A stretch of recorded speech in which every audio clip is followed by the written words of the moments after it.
push the start live video button. I just want to say thank you very much, Matthew, for coming out. I really appreciate you taking the time. And I've been looking forward to this because self-care for me is a really important topic personally.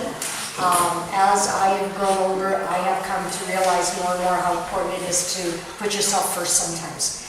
And if any of us are caregivers in any kind of a caregiver role, whether that's a spouse who's ailing or a child with special needs, just as two examples, maybe parents who are ailing.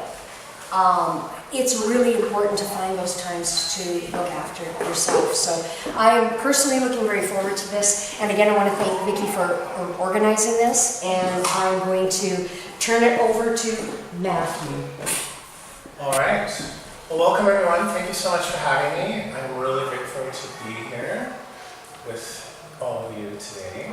And I thought I'd introduce myself. I'm Matthew Miller, and I've been asked to talk on self-care. I'm a mental health therapist. By day I work with Alberta Health Services in schools. I also have 4 children, aged 17 to 25. I was a foster parent to almost 100 kids, not all at once, over 8 years. I also teach men in prison, a program called Be a Great Dad, because eventually they'll get out and they have kids. I also teach fathers in drug and alcohol rehab. And it's an honor to be here to share some ideas with you today on self-care. Before we start, I thought I'd ask the group, what is your sense of what self-care means? When we talk about self-care, what comes to mind for you? Yes? Getting enough sleep, sleeping properly. Sleep, absolutely. Anything else? Diet. Diet? Yeah, proper food. Proper food, sleep, exercise, Active. be active. Yeah.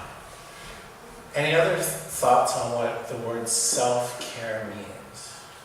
We're talking about what we're doing, but is there like a bigger umbrella of what self-care is? What it could mean? Protecting yourself Protecting yourself. From what? from whatever it is that stresses you. Maybe protecting yourself from self-neglect. Yes? Because if we're talking about self-care on the one hand, on the other hand is neglect. And is anyone guilty of self-neglect? I'm not the only one? Okay, awesome. Yeah, so does anyone, let me rewind. So I've worked in hospitals with sick patients who have been in incredible pain, curled up in the fetal position. Have you ever been in that much pain? And there's nurses around them, and they'll just hide under a blanket rather than use their voice to say, can I have a hot pack? Can I have an ice pack? Can I get a lobotomy? Can I get something to help me? Has anyone ever thought, don't worry about me, I don't matter, while you're busy taking care of other people? Yeah. I see some head shakes, which is awesome, and I see some head nods, which is, I can relate to that. And so, part of self-care, to me, is also an act of compassion and self-compassion. And often people will say to me, well, it's selfish if I take care of myself. But it's actually needful. It's self-compassion, it's self-love. It's, if your neighbor needs to go to the hospital but you don't have any gas, your car deserves gas, don't you? And I often talk to people like, oh, I can't have medication, I should just suffer. That's my story. But they think, I should be able to just pull myself up on my bootstraps and do this on my own. And I'm thinking, why do you need to suffer? Why do you want to suffer? What is your story? If you had a broken leg, would you just walk around on that broken leg all of your life? No. But we're all bruised. Some people think they're broken. I've never met a broken person. But we're all bruised. We all have damage. And we all need to be compassionate enough to say, I matter and you matter. And I need to take care of me now. Because if you're so busy driving around, your car will run out of gas. And you need to stop And today in this group, I saw a group of people engaged in self-care. And it was an honor to be a part of that. So thank you. So those are some ideas on self-care, and we talked about sleep, and we talked about proper nutrition. I would also add to that, and we're going to actually get into what self-care is more in depth. Socialization, mental self-care, spiritual self-care, physical self-care. All right. Has anybody, other than what we just did now, does anyone have any recent examples of self-care? Be boastful. I'll give you an example. On Monday, I put in a 12-hour workday, and I was driving home, and I had a migraine, and I felt nauseous, and I had 3 clients, because I have a private practice, I'm a mental health therapist, that had called me that day, and they all had urgent needs. And these are new people, so it's new money, new opportunity, and I said, I am just going to veg tonight, and watch TV, and eat, because I would only be giving you, if you called me, about 20% of what I have to give you. Was that selfish of me? Sure was. Was it appropriate? Sure was. Selfish is really actually a good word. It's not a bad word. It can be if you're taking away from other people, but if you're giving to yourself in order to give to someone else, selfish is an act of love, self-love, self-kindness. It's appropriate to be selfish in a good way. And then I got a hold of those 3 clients, new clients, hopefully, and I could give them my normal 80 to 90%. Is anyone ever at 100%? I'm rarely at 100%. I am not giving you 100% today. You're going to get what you get from me today.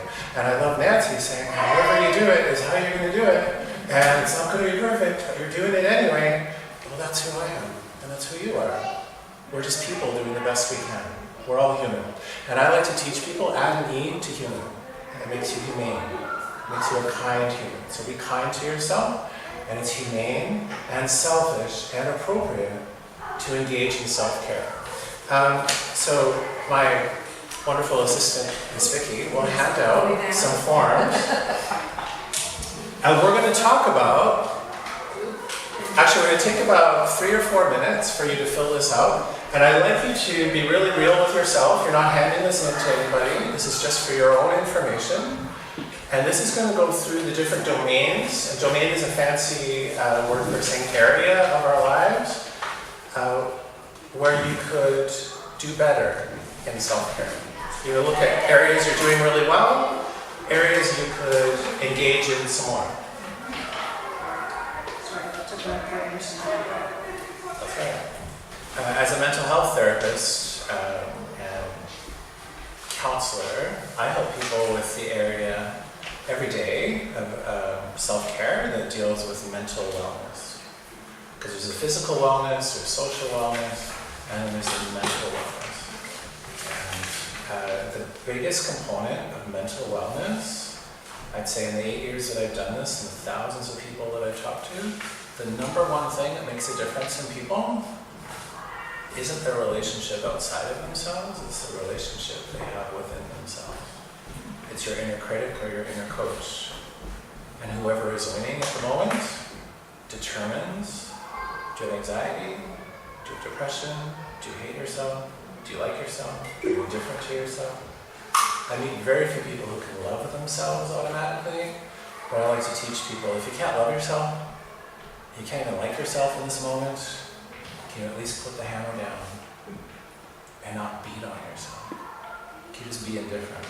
And just like today, I'm doing the best I can with what I've got. And some days I don't want to get out of bed, and some days I can't wait to get out of bed. And however I am today is how I am. All right, so group, did anything stand out for you during this exercise? Major thing. Major thing.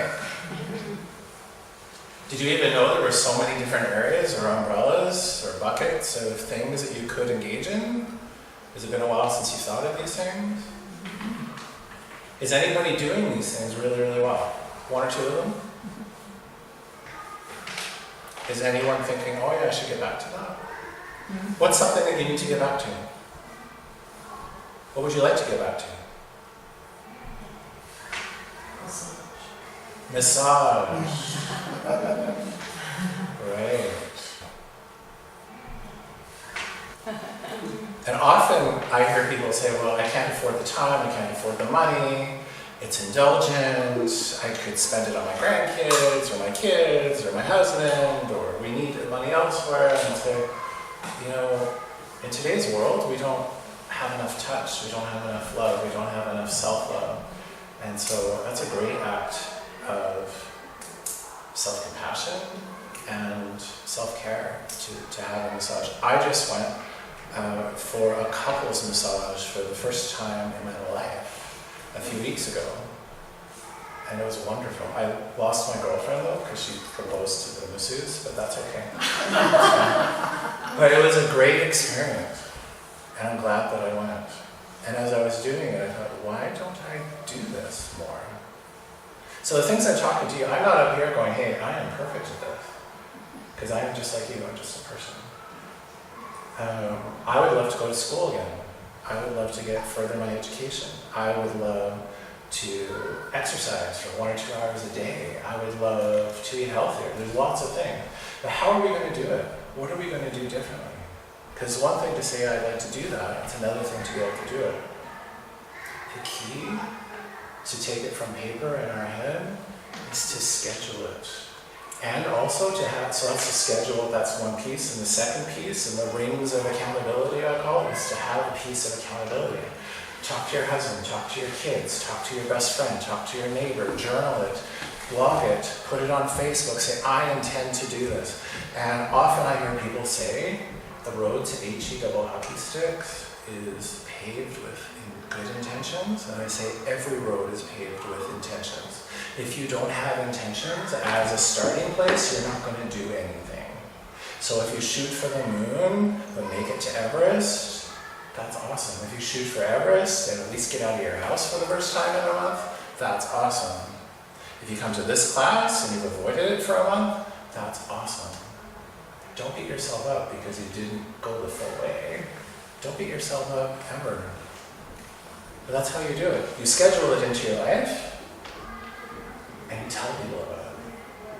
Because that's kind of like fuel pushing me forward, right? People are looking at me, I need to follow through with it.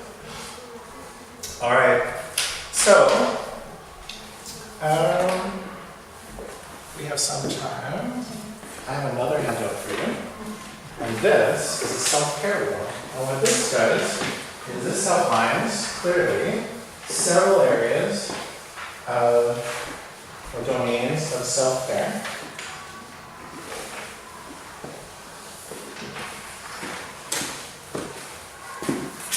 And I think I'm talking for 2 or 3 hours. So we're done at 7. 7. Yeah. Okay, so we'll probably just have time to go through a few of these. These are for you to keep. Let's start with physical. Safe housing. Regular medical care. Eating healthy. Exercise. Be sexual. Get enough sleep. Take vacations. Take time off. Massages. Acupuncture. Bubble baths. Kiss. Ask for nurture. Take a walk. Turn off your cell phone. Get me time. Within there, we could talk actually for hours about all of these different things and what they mean to you. If you don't have safe housing, that's like a ground zero. That's like, I'm not safe in the world. If you're not safe in the world, you're not going to have time, means, or energy to do these other things. Regular medical care. Anyone ever avoid the doctor? Yeah. It seems to be a man thing as well, a lot. I won't ask for directions. I don't need a doctor. I've got this. I'm fine. My arm hurts. It hasn't fallen off. I'm okay. We're good. We've got this. We need to take care of it. For instance, I had a cavity in my mouth. And one of the really, really good strategies for mental health is avoidance. But what would happen if I avoided taking care of my cavity? It's worse. It'll get worse? And then what would happen? How? Poison. It could get abscessed and poisoned, and then what could happen? Possible. People die. You can actually die from not taking care of your oral hygiene. Or just wait, like my cavity now broke into my tooth and now I need a root canal. So that hurt. Anyone ever need a root canal? That hurts. 3 hours in the dental chair and like $2,000 for a crown, where all I needed to do was go to the dentist. But the needles, and I don't want it, it's gonna hurt. But the massage, it's muddy and it's time. Yeah, but. Stop the yabbits. Just do it. But how do I do it, Matthew? Have this conversation, realize it's real, schedule it, and tell people you're going to do it. Okay, let's do psychological.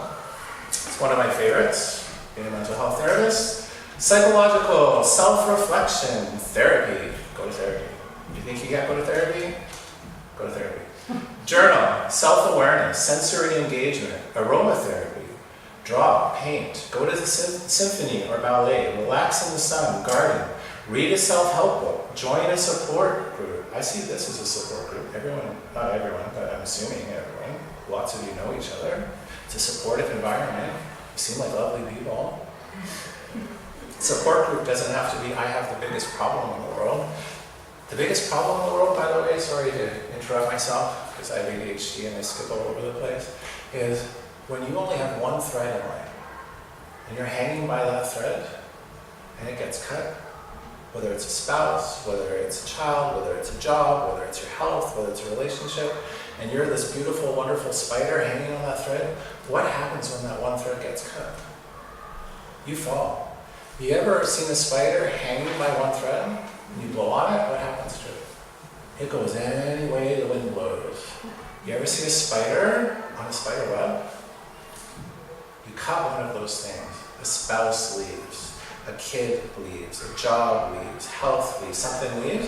It will shake, but you're still held in place. I need to be held in place. You need to be held in place. This is one component of many things that hold us in place. And this wheel, you can think of like a web of support.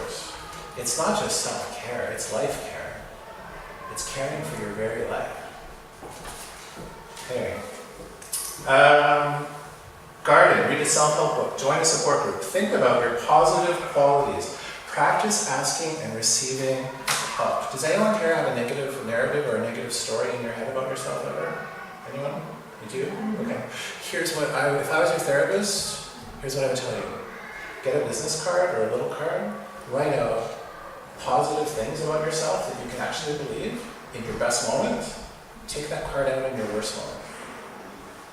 I have no friends. List all the best friends you've had in your life, even if you have no friends in this moment, because that will prove to you you've been lovable in your life, and you still are. You just happen to have no friends in this moment. I can't do anything right. Oh, you have 3 university degrees. I'm done. Well, look at all the things you've accomplished. Fight back to your inner critic. Carry it around with you. That's self-compassion. That's also an act of self-care.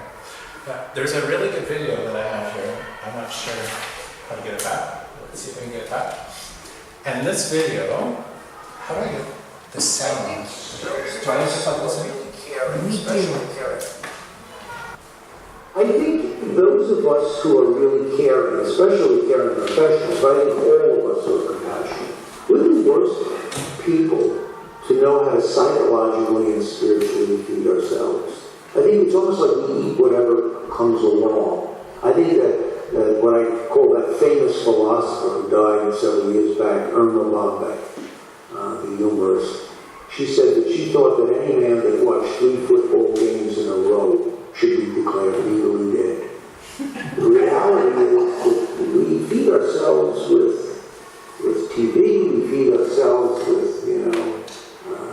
inane things, rather than really seriously looking at what elements nourish us. I learned this from a longtime friend. I hadn't seen him in years. We were both born and raised in New York City, and I went one way, he went another, you know how it is. And he called me up. I was still in my 30s at the time he called. He said, "Bob, how are you doing? What's up?" And I said, "I'm doing great. I'm involved in working with physicians and nurses and other helpers on taking care of themselves." and now also trying to take those same principles and help people in general, and I'm way in over my head, but I love it. I'm not blabbing on because I love what I do. And then I said, how are you doing? And he said, well, I'm dying. I said, you're dying? We're only in our 30s. What do you mean you're dying? He said, I have astrocytoma. I have a rare form of brain cancer. He said, my mother thinks I'm going to get a miracle, but Bob, when you're dying, you know you're dying and you're dying. He then asked me a question that haunts me till today. He said, Bob, what good things are you doing in your life? And I went through these lists of accomplishments, and he said, no, not that. I said, what, Greg? He said, tell me about the quiet walks you take by yourself each day. Now that may not seem like much, but depression and activity don't like to live together. And we feel the greatness at the end of the day because of poor oxygen exchange in buildings like this. A short walk can make all the difference. He said, what good movies have you seen that have woken you up, or books that you've read, or museums that you belong to, that you visited, so that you could realize the world is bigger than yourself? He said, who is in your circle of friends? And I think we need 4 people in our circle of friends. The prophet that says, what voices have gotten you? The cheerleader that is sympathetic and encouraging. The harasser or teaser, because on the way to taking compassion seriously, sometimes we do a detour and take ourselves too seriously. And finally, the inspirational friend who calls us to be all that we can be, without embarrassing us that we are where we are. A self-care protocol is the right stimulation, the right support, the right things that have us laugh at things. And unless we put those pieces together in a self-care protocol intentionally, our self-care will disappear, and so will the resilience for our compassion. Alright, so in summary, self-care and self-compassion, 2 things that are inseparable. Let us all be intentional in putting more self-compassion and more self-care into our lives. Thank you for having me.